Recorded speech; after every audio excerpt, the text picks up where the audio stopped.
So, to start any sort of gathering, we must say hello to each other. So, as Kaurna people of the Adelaide Plains, we say Nina Mani, and you would say Mani I. So, Nina Mani? Nei chaya.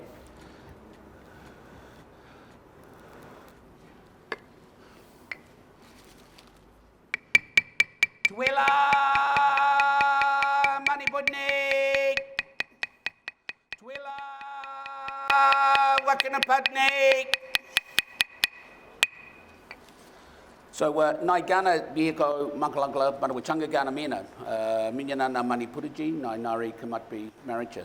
Nai wangadi mani pudni gani yadana, irindi yata, tendendanga, madlanga, kawandaku, miyaku, papapana, wangaku. So, welcome to the lands of the Kaurna people, whose lands go to Crystal Brook, to Cape Jervis, to the Waters, and to Mount Lofty. Today we gather in the dreaming place of the Big Red Kangaroo, being Adelaide, but we also here gather obviously on UniSA grounds, and it is wonderful to welcome you, because it says that you're the important people, because when you come to a place, it's saying you bring stuff with you, whether it be knowledge and wisdom or your good looks. But it's important that when we come to a place, it's saying that you are well, and I hope you are well, because wellness, as we know, is very important in today, particularly when we're seeing these pandemics. But it's also saying, what have we been doing and where are we going? Because in life, our face tells us where we've been, but our heart tells us where to go, and that's really important. Today, I bring the smoking kulamon largely because when we come to a place, we bring things with us.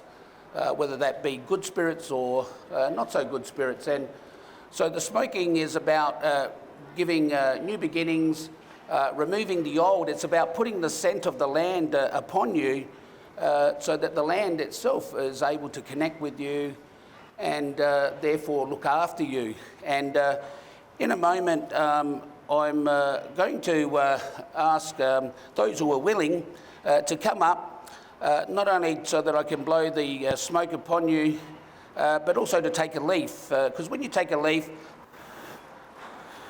hopefully that hasn't gone out. When you take a leaf, it's about saying that the land has knowledge and wisdom in it. And the leaf itself is connected to the tree, and therefore, when we take the leaf, we're taking the knowledge of the land, but our DNA has been put on it, so therefore our knowledge and wisdom has been put on it, and therefore we can share our knowledge just like our people did. And so it's important that we do share knowledge and wisdom, because no one person holds all that knowledge and wisdom in the world. And that's important to know when we understand that Aboriginal people have been welcoming people to our lands for thousands of years. And we know this largely because we actually have no word for goodbye, would you believe? It's only nakada, being see you later. And so it shows you that our people have seen the benefit of having different cultures come to our nation and share that knowledge and wisdom. So if you wouldn't mind coming up, and those who are willing, I'll blow the smoke, you take a leaf, and then we can do some more things. Yep. Don't be afraid. And it's not about breathing the smoke in, but washing the smoke upon you. Hopefully I've got enough leaves for everybody. There we go. No worries. My pleasure. And so as you take the leaf, in a moment I'm going to ask you to exchange a leaf with somebody, because to follow that perspective of, as I've said, we share knowledge and wisdom, and so we can say these words, Nada Nudlu Kamunka Yarakumanindi, which means today we can give and receive, but more importantly we become one together. The leaves also have the medicinal purposes of the eucalyptus in it, which also allows us to to feel that aspects of healing and good spirit. So what's important, that smoking ceremony we did was also something that you do. You do it once a year, most of you, when you celebrate a particular event. And to explain it, and so that hopefully you understand when you do it, it's a time when you have a gathering of people. And when those people come, they come to connect and celebrate and bring good spirits. And largely they come because these fires are lit. Once you're there, you chant. There's also a sacrifice, and there's also a wish made. Now, to help you understand what I've just talked about, just imagine this mat that I'm standing on is you, those people that have come around to gather. In the middle, one person stands there. But also the fires that were lit were 3 fires, representing the past, the present, and the future. Does anybody want to have a guess what I'm talking about? Yeah? Have a look at the circle. What does it look like? Just imagine food. What does it look like? A cake? Does it look like a cake with all the decorations around it? So it's a birthday. So 3 fires were lit to ward off the evil spirits, to allow the goodness to be brought there with the people. The person who stands in the middle is obviously the birthday person. The chanting is you singing the birthday song. The wish that was made was when you call to the spirit or to the person who hopefully is going to give you your wish, your birthday wish. And so you blow out the candles. The sacrifice is the cutting of the cake, where you don't cut right through. So next time when you have your birthday, think about it as not just a birthday, but you're actually doing a smoking ceremony. You're actually bringing goodness to the person, and really understanding that cultures are not that different. Sometimes we've just forgotten, or we see it in a different perspective. And so it's important that we can find ways to connect. How's my Australian flag drawer going? Done. Beautiful. Can you bring that to me? Now, as we know, this week is Reconciliation Week, and it's bookended by 2 significant dates, the 27th of May and the 3rd of June. Anybody want to know what the 27th of May, why it was a significant date? Sorry? Did anybody say something? It's a referendum, and also the 3rd of June was Mabo being native title. Well, what's really important about the referendum is we as Aboriginal people, and myself particularly, became an Australian citizen when we started counting Aboriginal people in the census. But what people don't really know, which is the conspiracy part, is it actually wasn't the number 1 ticket item when the referendum was around. Does anybody know what the number 1 item on that ticket was? No. Any historians? No. It was Nexus. Nexus was about the government wanting to increase, would you believe, the number of House of Representatives. So that was the number 1 ticket item. And so they thought they could slip it through by getting people to vote for the Aboriginal perspective. But sadly, it didn't get through. But some ways it did, because if we increase the number of people, we increase the number of our politicians. All right, so we've got this beautiful flag here of Australia, and I'm sure you're aware that the Union Jack is made up of 3 nations, the Scotland, Northern Ireland and England, and has 3 saints, St Patrick, St George and St Andrew. It was also, this particular flag was very similar to the first South Australian flag, would you believe? We didn't have, obviously, the 5th star, the 7-point star, but we did have the Southern Cross on the first flag of South Australia, which was from 1836 to 1876. Just to test a bit of your history, we had a gentleman 251 years ago, nearly now, who came to these shores of this continent. The Prime Minister wanted to honour him last year, and with lots of your money, and he wore a funny hat. Who was that? Captain Cook, and he wasn't a captain at the time actually, but he didn't discover Australia, the Aboriginal people discovered him. But also what's important was another gentleman, he circumnavigated Australia. He wore a funny hat too. What was his name? The other university? Matthew Flinders, that's right. They look after him. No, sorry, I didn't say. Sorry, Liz, wherever you are. No. What year was South Australia proclamated? You don't know. So if you remember, our basketball team gives us a hint. They're called the 36ers. So in 1836, now the king of the day is also an important part. Does anybody know the king? Not George, no. What's the main street of Adelaide?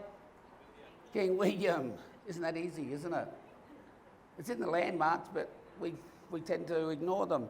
Here's the bigger one. Who was the Queen? Adelaide, the city. It's easy, isn't it? Now you won't forget. That's what they should have taught us in school, is how to connect to landmarks, because that's how our people did. We were visual, oral people, and so language was really important. So when we talk about language, we're telling you the place itself. Whereas in the Western world, when we talk about landmarks, unless you know your history, you don't know really what they mean. And so it's a bit sad. But anyway, people came, and they came in boats, just like this one, and they like to put their little flag upon the land to say that this belongs to the Queen or King. And but as I said before, when they came, they saw a different people, but a different flag, and it's this one here, being the Aboriginal flag. And as I said, our people have always welcomed people, so we say Nina Mani, being hello and welcome. But we know that the black represents the Aboriginal people, the red being the land, the yellow being not just the sun, but the giver of life and hope. And so what that's saying is all of us could wish or hope for a better place and nation that is inclusive, because that King William, he was an amazing person really, because when he wrote the King's Letter, being the letters patent, and you only have to take a few doors down and go to the Centre of Democracy if you're really interested, and you'll see the copy of the letters patent. It's about the size of that paper. The original gets out once a year. That's at the State Records Department if you're interested in seeing the original. But he made some amazing words, which was he wanted the Aboriginal people to own and occupy the land that they stood upon. Isn't that amazing? Didn't happen though, did it? Sadly, because he died 6 months after writing that letter, and the letter itself, which is now, as I said, in a wooden case on the State Records office on a shelf, it didn't reach the shores of South Australia till 1904. Isn't that amazing? And so, which was after Federation. Maybe if it was here before Federation, maybe we would have seen a different constitution that might have been inclusive of the Aboriginal people. And so what was also interesting, and again, those who love conspiracies, which I am, 1904 was the change of the flag of South Australia as well, from the second flag. What was interesting, and it's a little bit over there, I don't want to annoy you with the microphone, but the flag, and I encourage you to look it up, the flag of South Australia had two people on it, the second flag, and it looks like Chris is going to grab it for me, and it had an Aboriginal person and it had a person from Britannia, and showed two cultures coming together. And Chris may grab it out and you'll display it, but and which is really important, because what it really shows when you think about today, Australia being a multicultural nation, this is a replica, not the original obviously, but this is what it looked like. And as you can see, these two people, one's reaching out to be welcomed. What's also amazing is what's above the head of the Aboriginal man? Kangaroo. What did I say Adelaide was? The dreaming place of the big red kangaroo. So it shows you the spirit of a country or a nation is never lost. It's always there, but we have to open our eyes. And oddly enough, Colonel Light, who became famous for two things. One was he designed the city in a grid system and a north, south, east, west system. He also put the green belts in. But Mullawilla Burka, he told him to do those sort of things. And but what he may have not known that he did do, when he designed the city, Adelaide has the elements of the kangaroo in it. North Adelaide, the elements of the emu in it. Victoria Square has my shield in it. Those who know how to drive up King William Street, because now you know it's the king. But also where we see those three elements is in our coat of arms. And so that's really important because South Australia was actually known as Bumabumbunya, meaning the conference centre of our First Nations peoples. So many of our people came to Adelaide to celebrate, to exchange knowledge and wisdom and artefacts and ochres and all those things that make up a culture and a value of sharing knowledge. And so we live in South Australia not because we're not a criminal state like those Western and Eastern bastards, but we are a free colony, but we've also had amazing things when you look at driving native title or driving the opportunity for women to vote and all those sort of things. And so, and we had the first Aboriginal governor, being an Aboriginal person, being Sir Doug Nicholls, who gets celebrated these days in the Indigenous round of football. And speaking of football, and it's sort of over there, we don't call football, we call it barndo. Barndo is meaning, or bandu meaning possum skin football.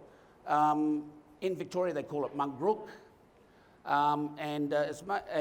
This one's really not right because it's a little bit bigger. It's normally about the size of a pineapple, but I think the mungrook ball was about that size. And it's made of possum skin. We can't get the possum skins from here now because obviously they're protected, but also they're a little bit smaller than what they originally were. They were about the size of a cat, but we get the skins now from New Zealand because they don't, they're a pest there because they have no natural predator. And so here we go. We can kick it. There you go. You can have a feel and pass that around.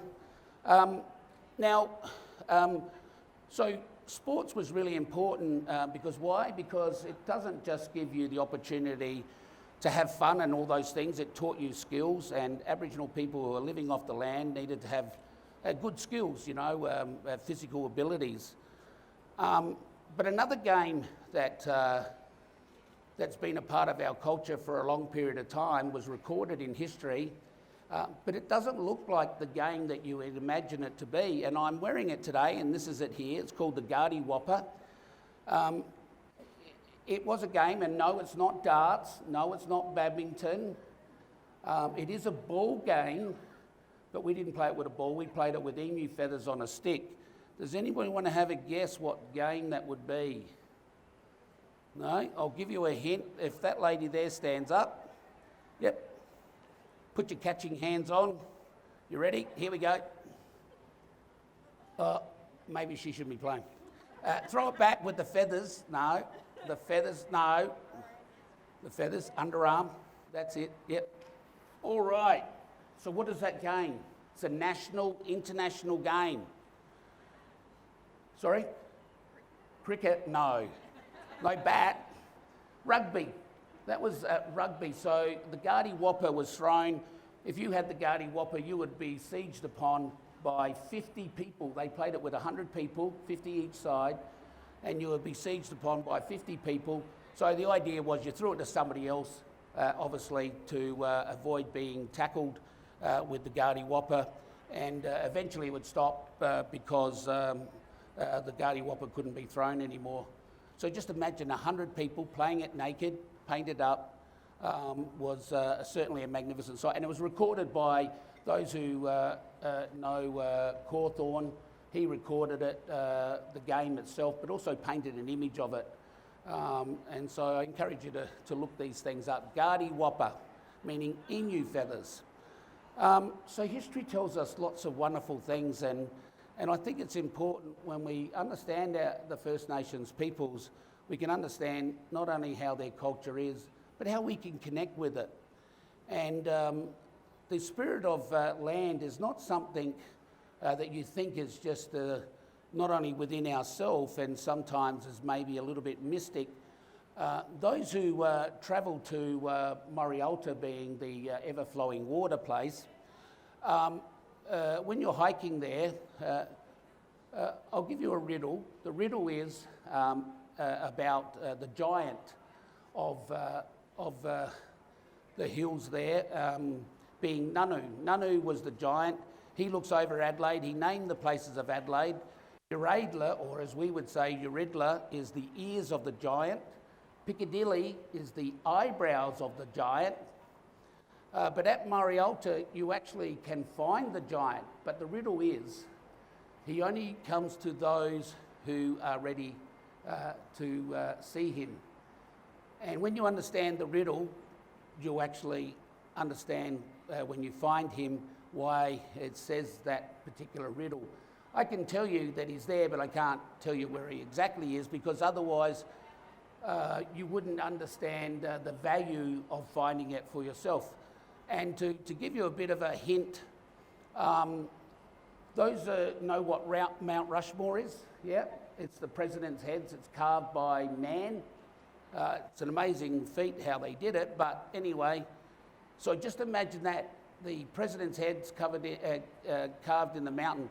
Well, Nanu's face is actually carved in the mountain at Morialta, but not by man, by spirit. So when you see him, it actually is a man, an Aboriginal man, carved into the rocks, and it's not small; it's very big, and so when you see it, you can't miss it.